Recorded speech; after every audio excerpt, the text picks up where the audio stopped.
आमिर खान का अभिनीत 3 idiots film T मने अछि सेथिरे से रांचो भूमिका रे अभिनय करथिले। फिल्म टी होइथिला सुपर डुपर हिट। से फिल्म रो गोटिए दृश्य जहा खूब वायरल होइथिला जेउठारे आमिर वीडियो कॉल ले जने डाक्टर को परामर्श रे जने महिला को प्रसव कराइथिले। मने अछि ना से दृश्य एबे होइछि रिक्रिएट। एही दृश्यटी मुंबई रो राम मंदिर रेल स्टेशन रे पुणी देखिबा को मिलिछि।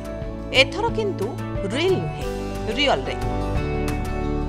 घटनाटी किछि एमिति राति पाखापाखी गोटाए मंगलवार गोरेगांव लोकाल ट्रेन रे यात्रा करुथुबा समय रे जणे महिला प्रसव जंत्रणा अनुभव करथिले। से समय रे तांको अवस्था संकटापन्न होई जायथिला।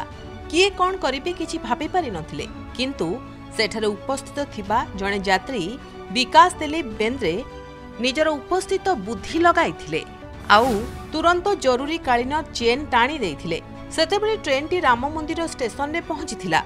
समस्ते यही समय रे भयभीत होई जाइथिले, किंतु ट्रेन रे यात्रा करुतुबा दिलीप बेंद्रे साहस देखाइथिले आउ तांकर जणे महिला डाक्टर बंधुंकु वीडियो कॉल रे रखी प्रसव कराइथिले।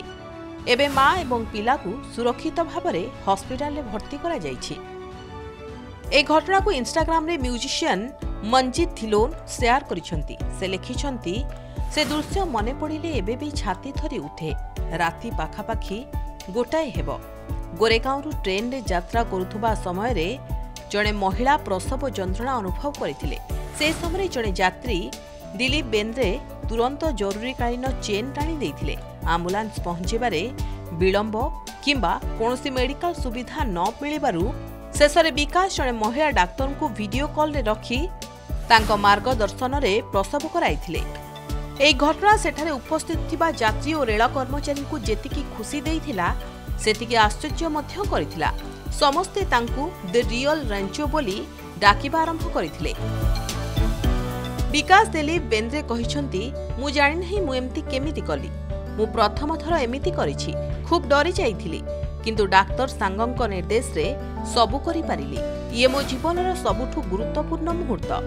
एही पूरा वीडियो एबे सोशल मीडिया रे बेस वायरल हेउछि आ तांको वीडियो रे माळो माळो कमेंट भी देखिबा को मिलुछि। किए तांको रियल हीरो कहूछि तो आउ किए कहउछंती रांचो। समस्ते दिलीप को साहस और महत कार्य पई प्रशंसा करिबा सह करिसंती सैल्यूट। ब्यूरो रिपोर्ट प्रमेय न्यूज 7 स्टार।